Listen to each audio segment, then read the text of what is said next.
ഇപ്പോൾ IEEE 802.11 എന്ന് പറയുന്നത് വൈഫൈക്ക് വേണ്ടിയിട്ടുള്ള സ്പെസിഫിക്കേഷനാണ്. വൈഫൈ എന്ന് പറയുന്ന കാര്യങ്ങൾ ഫിസിക്കൽ ലെയറിലും ഡാറ്റ ലിങ്ക് ലെയറിലും എന്തൊക്കെ ചെയ്യണമെന്നാണ് IEEE 802.11 പറയുന്നത്. അതിൻ്റെ ആർക്കിടെക്ചറിനകത്ത് പറയുന്നത് 2 kinds ഓഫ് സർവീസസ് ഉണ്ടെന്നാണ്, ബേസിക് സർവീസ് സെറ്റും എക്സ്റ്റെൻഡഡ് സർവീസ് സെറ്റും. അപ്പോൾ ആർക്കിടെക്ചർ എന്താണെന്ന് ചോദിച്ചാൽ IEEE 802.11 ആർക്കിടെക്ചർ എന്താണെന്ന് ചോദിച്ചാൽ അതിനകത്ത് രണ്ട് സർവീസസ് വരും. ഒന്നാമത്തെ സർവീസ് എന്ന് പറയുന്നത് ബേസിക് സർവീസ് സെറ്റും രണ്ടാമത്തേത് എക്സ്റ്റെൻഡഡ് സർവീസ് സെറ്റുമാണ്, BSSഉം ESSഉം. ബേസിക് സർവീസ് സെറ്റ് എന്ന് പറയുന്നത് IEEE 802.11 defines a basic service set BSS as the building blocks of wireless LAN. Wireless ലാൻ്റെ ബിൽഡിംഗ് ബ്ലോക്കാണ്, അതായത് ബേസിക് കമ്പോണൻ്റ് ആണ് BSS എന്നാണ് പറയുന്നത്. ഇതിനകത്ത് ഉണ്ടാകുന്നത് basic service set is made of stationary or mobile wireless stations. അതിനകത്ത് സ്റ്റേഷനറി ആയിട്ടുള്ള ഡിവൈസസും ഉണ്ടാവും, മൊബൈൽ ആയിട്ടുള്ള ഡിവൈസസും ഉണ്ടാവും. മൊബൈൽ എന്ന് പറഞ്ഞാൽ ഓടി നടക്കാൻ പറ്റുന്ന പോർട്ടബിൾ ആയിട്ടുള്ളതെന്നാണ് ഉദ്ദേശിക്കുന്നത്. നിങ്ങളുടെ ഫോണാവാം, ലാപ്ടോപ്പ് ആവാം, എന്തും ആവാം. അതുകൂടാതെ സ്റ്റേഷനറി ആയിട്ടുള്ള കമ്പോണൻസും ഉണ്ടാകാം. Wireless stations are an optional central base station. Mobile wire station and an optional central base station. ഒരു ഓപ്ഷണൽ സെൻട്രൽ ബേസ് സ്റ്റേഷനും ഉണ്ടാവും. ആക്സസ് പോയിന്റ് എന്നാണ് അതിൻ്റെ പേര്. അതാണ് നമ്മുടെ വൈഫൈ മോഡം കൊണ്ട് ഉദ്ദേശിക്കുന്നത്. വൈഫൈ മോഡം എന്ന് പറയുന്ന ഒരു സാധനം വേണമെങ്കിൽ ഉണ്ടാവാം, അല്ലെങ്കിൽ ഉണ്ടാവാതിരിക്കാം. ഇപ്പം ചില വൈഫൈയുടെ കേസിലൊക്കെ ആണെങ്കിൽ നമുക്ക് സെൻട്രലായിട്ടൊരു മോഡം വേണമെന്നില്ല. നമ്മുടെ 2 ഫോൺ തമ്മിൽ അങ്ങോട്ടും ഇങ്ങോട്ടും കണക്ട് ചെയ്തിട്ട് നമുക്ക് ഡാറ്റ ട്രാൻസ്ഫർ നടത്താൻ പറ്റും. അപ്പോൾ അതുകൊണ്ടാണ് പറഞ്ഞേക്കുന്നത് അതിന് ഓപ്ഷണൽ സെൻട്രൽ ബേസ് സ്റ്റേഷൻ എന്ന് പറയുന്നത്. സെൻട്രൽ ബേസ് സ്റ്റേഷന് ആക്സസ് പോയിന്റ് എന്നാണ് പറയുന്നത്. ആക്സസ് പോയിന്റ് സാധാരണ നമ്മുടെ വൈഫൈയുടെ കേസിൽ പറഞ്ഞാൽ വൈഫൈ മോഡമാണ്. വൈഫൈ മോഡം വേണം നിർബന്ധമൊന്നുമില്ല. അതല്ലാതെ തന്നെ ചില പ്രിൻ്ററുകളൊക്കെ കണ്ടിട്ടില്ലേ, ചില വയർലെസ് പ്രിൻ്റർ ഉണ്ട്. വയർലെസ് പ്രിൻ്ററിന് നമുക്ക് വൈഫൈ ഡയറക്റ്റ് എന്ന് പറയുന്നൊരു ഓപ്ഷൻ ഉണ്ട്. അതായത് ആ പ്രിൻ്ററിൻ്റെ വൈഫൈയിലേക്ക് നമ്മൾ കണക്ട് ചെയ്തിട്ട് നമുക്ക് പ്രിൻ്റ് കൊടുക്കാൻ പറ്റും. കണ്ടിട്ടുണ്ടോ ആരെങ്കിലും അങ്ങനത്തെ പ്രിൻ്റർ? നെറ്റ്വർക്ക് പഠിച്ചിട്ടുണ്ടോ എന്തെങ്കിലും? നെറ്റ്വർക്ക് പ്രിൻ്ററൊക്കെ കോൺഫിഗറേഷനൊക്കെ പഠിച്ചില്ലേ CNEയിൽ? അതിനകത്ത് പഠിച്ചായിരുന്നോ? അത് ചിലപ്പോൾ സിലബസിൽ ഇല്ലായിരിക്കും. അതിപ്പം റീസെൻ്റായിട്ട് വന്ന ടെക്നോളജിയാണ്. നെറ്റ്വർക്ക് പ്രിൻ്റർ എന്ന് പറയുന്ന ഒരു കൺസെപ്റ്റ് ഉണ്ട്. വൈഫൈ പ്രിൻ്ററാണ്. അതായത് നമ്മുടെ ഫോൺ ഉപയോഗിച്ച് സെർച്ച് ചെയ്യുമ്പം ആ പ്രിൻ്ററിൻ്റെ വൈഫൈ നമുക്ക് കാണാൻ പറ്റും. ആ പ്രിൻ്ററിൻ്റെ വൈഫൈയിലേക്ക് നമ്മൾ കണക്ട് ചെയ്ത് കഴിയുമ്പോഴത്തേക്കും നമുക്ക് ഡയറക്റ്റ് പ്രിൻ്റ് കൊടുക്കാൻ പറ്റും. ആ കേസിൽ എന്താണ്, നമ്മളൊരു ആക്സസ് പോയിന്റ് യൂസ് ചെയ്യുന്നില്ല, ഒരു വൈഫൈ മോഡം പോലെയുള്ളൊരു ടെക്നോളജി യൂസ് ചെയ്യുന്നില്ല. അപ്പോൾ അത് ഓപ്ഷനിലാണെന്നാണ് പറഞ്ഞേക്കുന്നത്. ആ സ്റ്റേറ്റ്മെൻറ്റ് ഇച്ചിരി വലുതാണ്. The basic service set is made up of. Basic service set എന്ന് പറയുന്നത് ഇപ്പം നമ്മൾ പഠിക്കുന്നത് IEEE 802.11 ആർക്കിടെക്ചറാണ്. ബേസിക് സർവീസ് സെറ്റും എക്സ്റ്റെൻഡഡ് സർവീസ് സെറ്റും ഉണ്ടെന്ന് പറഞ്ഞു. എക്സ്റ്റെൻഡഡ് സർവീസ് സെറ്റ് എന്ന് പറയുന്നത് എൻ്റെ ഫിഗർ ആദ്യം കാണിക്കുക, അപ്പോൾ നിങ്ങൾക്ക് ക്ലിയർ ആയിട്ട് മനസ്സിലാവും. ഇതാണ് ബേസിക് സർവീസ് സെറ്റ് എന്ന് പറഞ്ഞാൽ. അതായത് കുറച്ച് സ്റ്റേഷൻസ് ഉണ്ടാവും, സ്റ്റേഷൻസ് അങ്ങോട്ടും ഇങ്ങോട്ടും കണക്ട് ചെയ്യും. ഈ കേസിൽ എല്ലാം കമ്പ്യൂട്ടറിൻ്റെ പടം തന്നെ വരച്ചേക്കുന്നതേ ഉള്ളൂ. ഞാൻ പറഞ്ഞ എക്സാമ്പിളിൽ ഇതിലൊരെണ്ണം പ്രിൻ്ററാണ്. അപ്പോൾ ഒരു പ്രിൻ്ററിൽ നിന്ന് ഡയറക്റ്റ് നമുക്ക് കണക്ട് ചെയ്യാൻ പറ്റും. ഈ കേസിൽ ഒരു ആക്സസ് പോയിൻ്റ് ഇല്ല. ഇത് വേറൊരു ടൈപ്പാണ്. ഇതിലൊരു ആക്സസ് പോയിൻ്റ് ഉണ്ട്, ഒരു സ്റ്റേഷൻ ഉണ്ട്. അതെല്ലാം കൂടെ ഒരു വൈഫൈയിലേക്ക് കണക്റ്റഡ് ആണ്, ഒരു മോഡത്തിലേക്ക് കണക്റ്റഡ് ആണ്. അതിൻ്റെ പേരാണ് ആക്സസ് പോയിൻ്റ് എന്ന് പറയുന്നത്. അപ്പോൾ ഇതാണ് ബേസിക് സർവീസ് സെറ്റ്. ഇതും ഒരു ബേസിക് സർവീസ് സെറ്റാണ്, ഇതൊരു ബേസിക് സർവീസ് സെറ്റാണ്. അപ്പോൾ ആക്സസ് പോയിൻ്റ് ഉണ്ടാവാതിരിക്കാം, ഉണ്ടാവാം, ഇല്ലാതിരിക്കാം. അപ്പോൾ അതാണ് BSS without an access point is a stand alone network and cannot send data to other BSS. ഇപ്പം ഞാൻ ഈ പറഞ്ഞ പോലെ കേസിൽ പ്രിൻ്ററിൻ്റെ കേസിൽ വയർലെസ് പ്രിൻ്ററിൻ്റെ കേസിൽ പറഞ്ഞപ്പോഴത്തേക്കും എൻ്റെ ഫോണിൽ നിന്ന് വൈഫൈ പ്രിൻ്ററിലേക്ക് ഡാറ്റ കൊടുക്കാൻ പറ്റും എന്ന് മാത്രമേ ഉള്ളൂ. അല്ലാതെ എനിക്ക് ഇൻ്റർനെറ്റിലേക്ക് ഒരു ഡാറ്റ കൊടുക്കാൻ പറ്റത്തില്ല, അല്ലെങ്കിൽ വേറൊരു നെറ്റ്വർക്കിലേക്ക് അതുവഴി ഡാറ്റ കൊടുക്കാൻ പറ്റത്തില്ല. അതാണ് പറഞ്ഞേക്കുന്നത്. In the base station without an access point. Access point ഇല്ലാത്ത കേസിൽ അതൊരു സ്റ്റാൻഡ് അലോൺ നെറ്റ്വർക്കാണ്. സ്റ്റാൻഡ് അലോൺ നെറ്റ്വർക്ക് എന്ന് പറഞ്ഞാൽ ആ നെറ്റ്വർക്കിന് പുറത്ത് മറ്റ് നെറ്റ്വർക്കുകളായിട്ട് കണക്ഷൻ ഒന്നുമില്ല. And cannot send data to other BSS.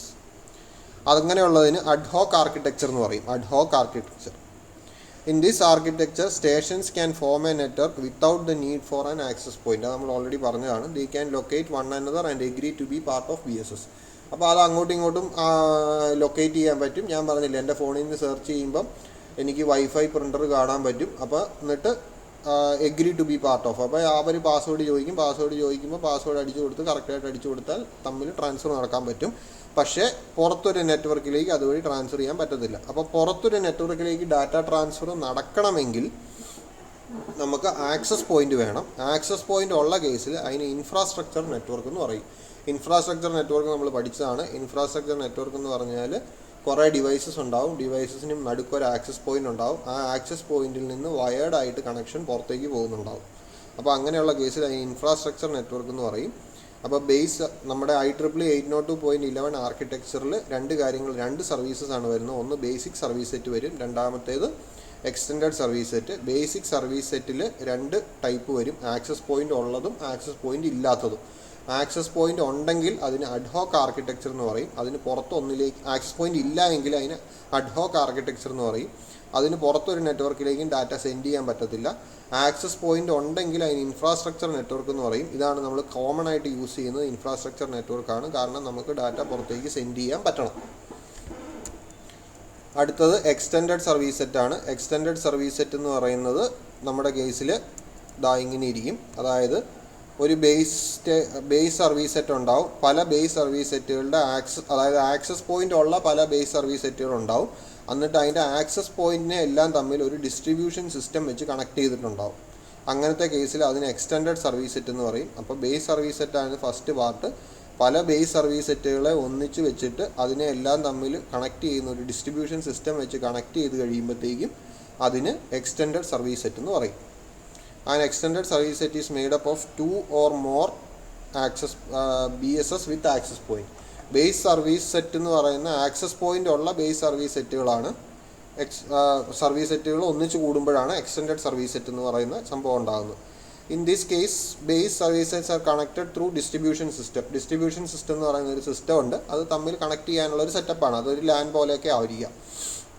Which is usually a wired LAN. അത് സാധാരണ കേസിൽ ഒരു വയേർഡ് ലാനാണ്. അതാണ് ഈ പറഞ്ഞേക്കുന്നത്. കണ്ടില്ലേ, ഈ ഇത്രയും ഭാഗത്തെ ആർക്കിടെക്ചർ മാത്രം നോക്കിയാൽ നമുക്ക് മനസ്സിലാവും ഇതൊരു ബസ് ആർക്കിടെക്ചറാണ്. ബസ് ആർക്കിടെക്ചർ ഒരു കോമൺ ബസ് ഉണ്ട്. അല്ലെങ്കിൽ ഇപ്പോൾ ബസ് അല്ല, ഇതൊരു ഹബ്ബാണെന്ന് പറയുകയാണെങ്കിൽ ഹബ്ബാകുമ്പോൾ നമുക്ക് സ്റ്റാർ ടോപ്പോളജി ആണെന്ന് പറയാം. അപ്പോൾ എന്തെങ്കിലും ഒരു ലാൻഡ് ടോപ്പോളജി ആയിരിക്കും അത് തമ്മിൽ കണക്ട് ചെയ്യാൻ വേണ്ടിയിട്ട് യൂസ് ചെയ്തേക്കുന്നത്. സ്റ്റാർ ആവാം, ബസ് ആവാം, അങ്ങനെ എന്തെങ്കിലും ആവാം. അപ്പോൾ അത് എങ്ങനെയാണോ യൂസ് ചെയ്യുന്നത് അതിന് നമുക്ക് ഡിസ്ട്രിബ്യൂഷൻ സിസ്റ്റം എന്ന് പറയും. അത് സാധാരണഗതിയിൽ വയേർഡ് ലാൻ ആയിരിക്കും എന്നാണ് പറയപ്പെടുന്നത്. Distribution system connects access points in base service station. അപ്പോൾ ഡിസ്ട്രിബ്യൂഷൻ സിസ്റ്റമാണ് ഇത് തമ്മിൽ കണക്ട് ചെയ്യുന്നത്. Distribution system can be IEEE LAN such as an ethernet ആവാം. ഇത് നമ്മൾ ഓൾറെഡി പറഞ്ഞതാണ്. വയേർഡ് ലാൻ ആവാം. ഈ വയേർഡ് ലാൻ എന്ന് പറയുന്നതാണ് ethernet. The extended service set uses 2 types of stations. ഒന്ന് മൊബൈലും രണ്ടാമത്തേത് സ്റ്റേഷനറി. എക്സ്റ്റൻഡഡ് സർവീസ് സെറ്റിൽ മൊബൈലും സ്റ്റേഷനറി ഉണ്ടാവും.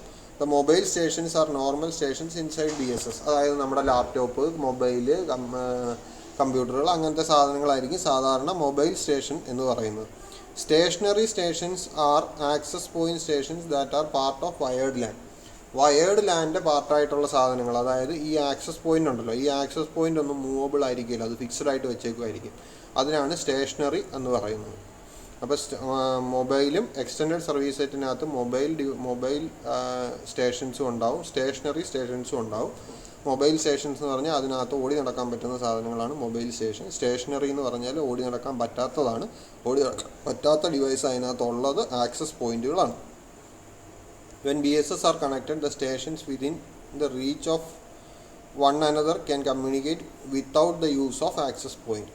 ഈ BSS കണക്ട് ചെയ്യുമ്പോഴത്തേക്കും നമ്മുടെ ഇപ്പം ഈ ഡിവൈസസിനകത്തുള്ള, അതായത് ഈ ഒരു BSS മാത്രം കൺസിഡർ ചെയ്യുകയാണെന്ന് വിചാരിക്കുക. ഈ ഒരു BSS മാത്രം കണക്ട് ചെയ്താൽ ഈ ഡിവൈസസിനെ അങ്ങോട്ടും ഇങ്ങോട്ടും കണക്ട് ചെയ്യണമെങ്കിൽ ഈ ആക്സസ് പോയിൻറ്റിൻ്റെ ആവശ്യമില്ല. ഞാൻ പറഞ്ഞ പോലെ മുമ്പത്തെ പോലെ ഡയറക്റ്റായിട്ട് കണക്ട് ചെയ്യാം. പക്ഷേ എന്തെങ്കിലും കാരണവശാൽ ഈ ആക്സസ് പോയിൻറ്റിലെ ഒരു നെറ്റ്വർക്കിന് വേറൊരു ആക്സസ് പോയിൻറ്റിലെ ഒരു നെറ്റ്വർക്കിനോട് കണക്ട് ചെയ്യണമെങ്കിൽ ഈ BSSലെ ഒരു ഡിവൈസിന് വേറൊരു BSSലേക്ക് കണക്ട് ചെയ്യണമെങ്കിൽ ഈ ആക്സസ് പോയിൻ്റ് വഴി മാത്രമേ കമ്മ്യൂണിക്കേഷൻ നടക്കുകയുള്ളൂ. ഇത് തന്നെയാണ് നമ്മൾ മുമ്പേ പറഞ്ഞത്. BSS are connected. The stations within the reach of one station can communicate without the use of access point. However, communication between two stations in two different BSS usually occur via two access point. ഇതിപ്പോൾ ഞാൻ പറഞ്ഞ പോലെ ഈ കമ്പ്യൂട്ടറിനോട് connect ചെയ്യണമെങ്കിൽ അത് രണ്ടും 2 BSS ആണ്. 2 BSS ആണെങ്കിൽ അത് തമ്മിൽ കണക്ട് ചെയ്യണമെങ്കിൽ 2 ആക്സസ് പോയിൻറ്റുകൾ വഴിയായിരിക്കും കമ്മ്യൂണിക്കേഷൻ നടക്കുന്നതെന്നാണ് പറഞ്ഞത്. അപ്പോൾ ഇതിൻ്റെ ഫിഗർ ഒന്ന് വരച്ചെടുക്കുക. എക്സ്റ്റൻഡഡ് സർവീസ് സെറ്റും ബേസ് സർവീസ് സെറ്റും. ഇത് ആർക്കിടെക്ചറാണ്, വൈഫൈയുടെ ആർക്കിടെക്ചറാണ്.